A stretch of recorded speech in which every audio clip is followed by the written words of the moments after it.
तो कैसे हैं बच्चों आप। आज के इस वीडियो में मैं आपको सिखाऊंगा कि अवकलन कैसे करते हैं। ठीक है, आपको सिर्फ सीखना है कि अवकलन कैसे करते हैं, जो कि मैथमेटिक्स का बहुत इंपॉर्टेंट पार्ट होता है। अगर आपको अवकलन नहीं आता है तो आप समाकलन नहीं कर पाएंगे। अगर आपको समाकलन नहीं आता है तो आप अवकलन का अनुप्रयोग समाकलन का उपयोग नहीं कर पाएंगे। अगर आपको ये सारे टॉपिक्स आपको नहीं आते हैं तो आप कैलकुलस में कमजोर हो जाएंगे। और कैलकुलस में अगर आप कमजोर हो जाते हैं तो आप मानकर चलिए कि कैलकुलस से 45 मार्क्स के क्वेश्चन आपके पेपर में आते हैं। और अगर आपका अवकलन मात्र अगर कमजोर है तो आप 45 मार्क्स की जो क्वेश्चंस आते हैं उसको आप टच भी नहीं करेंगे। बात समझ में आई आपको? तो आप सीखिए कि अवकलन करते कैसे हैं। अवकलन कहते किसे हैं मैं आपको नहीं बताऊंगा, अवकलन करते कैसे हैं ये मैं आपको बताऊंगा। बच्चों, हिंदी में अवकलन, इंग्लिश में डिफरेंशिएशन,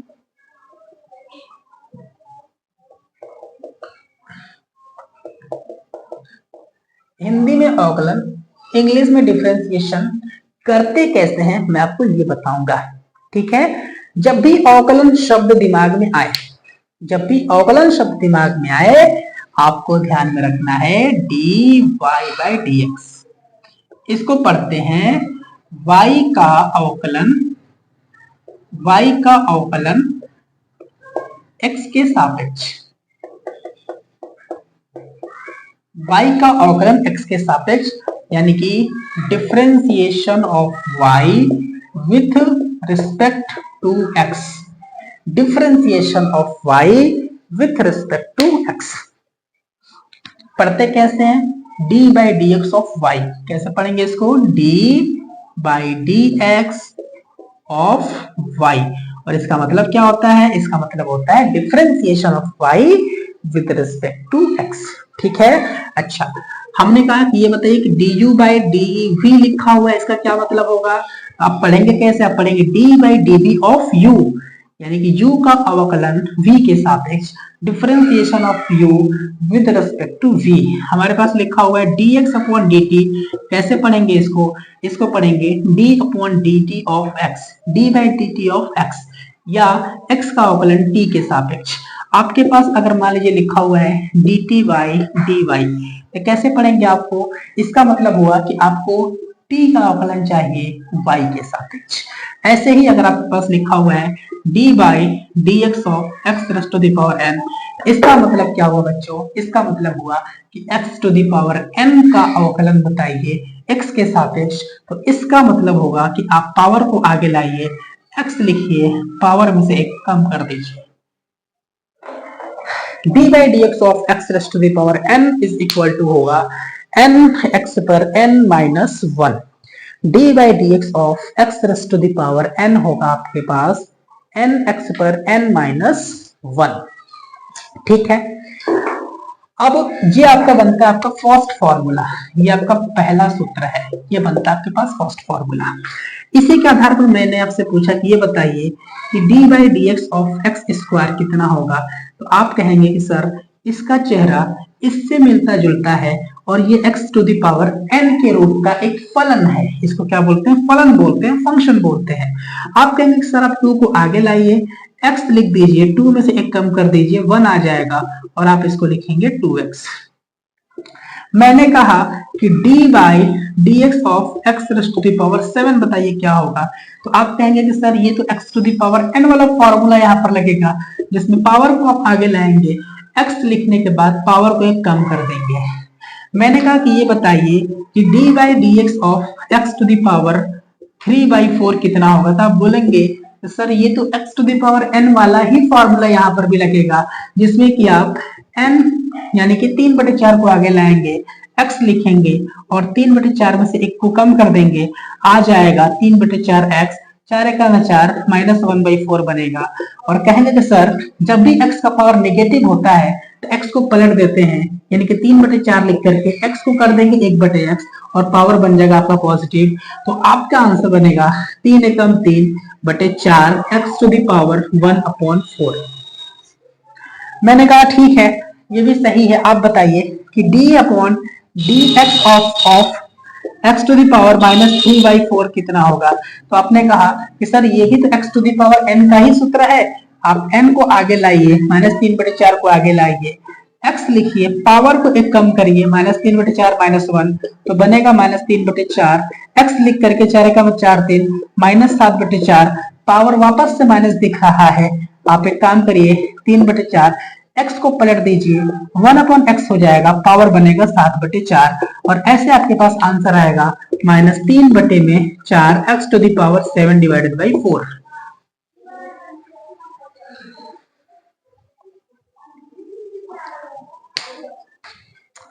मुझे उम्मीद है बच्चों कि यहाँ तक आपको समझ में आया होगा। मैं और कुछ आपसे पूछूंगा यहाँ पे।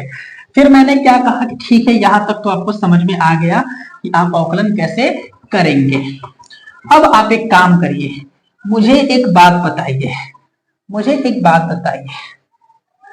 मुझे ये बताइए कि अगर हमें किसी कांस्टेंट का अवकलन करना पड़े, जैसे d/dx ऑफ कोई कांस्टेंट है, कोई नंबर है, जैसे मान लीजिए 4 है, इसका अवकलन करना पड़े, या मान लीजिए d/dx ऑफ 1/2 है, इसका अवकलन करना पड़े, या d/dx ऑफ a का अवकलन करना पड़े, क्या आएगा? सबका आएगा 0। यानी कि आप कह सकते हैं कि d/dx of c is equal to 0। किसी भी कांस्टेंट का, किसी भी अचर का जब आप अवकलन करते हैं तो उसका मान 0 आता है। तो मैंने कहा ठीक है, आप एक काम करिए, आप बताइए कि d/dx ऑफ x⁴ प्लस का 4 इसका अवकलन क्या होगा। तो आप कहेंगे सर पहले d/dx को अंदर ले जाइए। तो मैंने कहा ठीक है, अंदर ले जाएंगे तो होगा d/dx ऑफ x⁴ प्लस, अंदर ले जाएंगे तो d/dx ऑफ 4 होगा। आपने कहा कि सर x⁴n वाला फॉर्मूला लगा दीजिए, तो बन जाएगा 7x, 7 को एक कम करके 6 बनेगा, 4 का अवकलन 0 बनेगा। आप कहेंगे सर आंसर आ गया 7x⁴।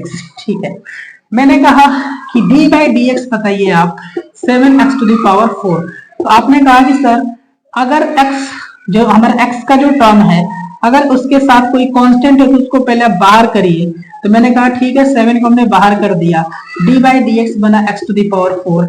अब आप 7 लिखिए और फॉर्मूला सिर्फ इतना लगाइए, तो x पर n का फॉर्मूला बनेगा जिसमें 4 आगे आएगा, x लिखेंगे, 4 में से 1 कम कर देंगे, 3 आ जाएगा और 7 चौके 28 x⁴।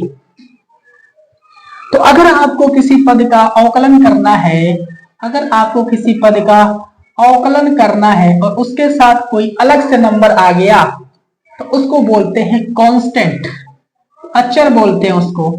और अवकलन हम तभी करेंगे जब अचर को हम बाहर भेजेंगे। तो अचर 4 बाहर जाएगा तो बचेगा d/dx ऑफ x⁻⁹। 4 लिखेंगे, x पर n का फॉर्मूला लगाएंगे, -9 आगे आएगा, x लिख करके -1 कम कर देंगे, आ जाएगा -9 चौके 36 x⁻⁻9 -1 -10 और इस तरह से आंसर आएगा 36 में x⁻10। क्योंकि x पर माइनस नंबर है तो उसको नीचे ले जाएंगे, ये बनेगा आपका आंसर। समझ आ रही है बच्चों? बिल्कुल समझ में आ रही होगी। तो इस तरह से आपके पास 2 फार्मूलाज आ चुके हैं। मैंने कहा बच्चों एक काम करिए, आप मुझे बताइए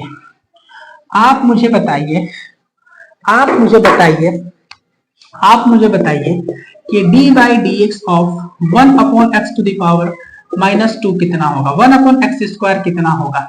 तो आप कहेंगे सर x² को पहले आप ऊपर ले जाइए, मतलब x² को पलटिए, x पर -2 बनेगा।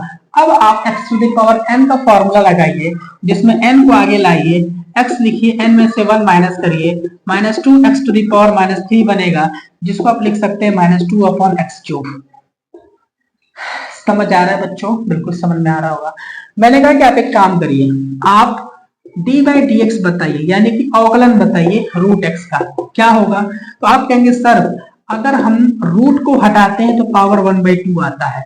अगर हम किसी भी टर्म में से कोई, अगर हम देख रहे हैं कोई एक पद है और वो अंडर रूट के अंदर है, अंडर रूट हटाएंगे उस पद का पावर 1/2 बनता है, 1/2 बना। जैसे ही 1/2 बना, हमने कहा भाई यहाँ पर x पर n वाला फॉर्मूला लगेगा, लगा दिया आपने, 1/2 को आगे किया, x किया, 1/2 में से 1 माइनस कर दिया, तो आ जाएगा 1/2 x, 1/2 -1 -1/2 हो जाएगा।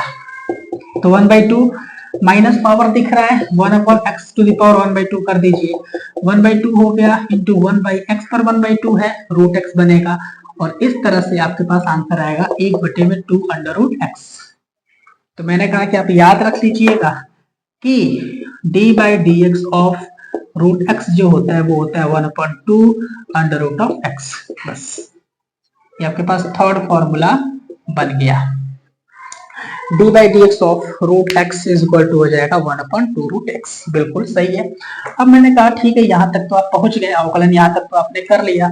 अब आप एक काम करिए, अब आप मुझे एक बात बताइए, मुझे ये बताइए कि अगर मैं यहाँ पे लिखता हूं, अगर मैं यहाँ पे लिखता हूं D by D X of 3x² minus 4x plus का 3 रूट एक्स माइनस 1, बताइए इसका अवकलन क्या होगा। तो आप कहेंगे सर पहले डी बाई डी एक्स को अंदर ले जाइए। ठीक है, मैं अंदर ले गया तो हमें मिला D by D X of 3x² minus D by D X of 4x plus D by D X of 3 root of X minus D by D X of 1।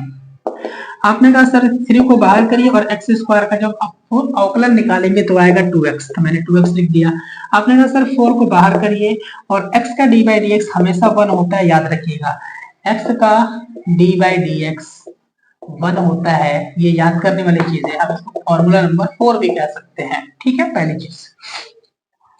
Plus आपने क्या किया, 3 को बाहर किया, रूट एक्स का d by D x, root x का d by D x 1/2 root x होता है, आपने याद किया है। 1 का डिफरेंशिएशन 0, क्योंकि 1 एक अचर नंबर है।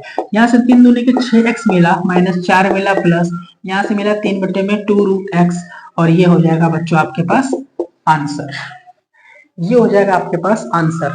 मुझे उम्मीद है बच्चों यहाँ तक आपको समझ में आया होगा। ठीक है, उसके बाद मैंने कहा यहाँ तक तो ठीक है। अब आप एक काम करिए, आप मुझे बताइए कि अगर मैं साइन एक्स का डी बाई डी एक्स ले तो क्या होगा।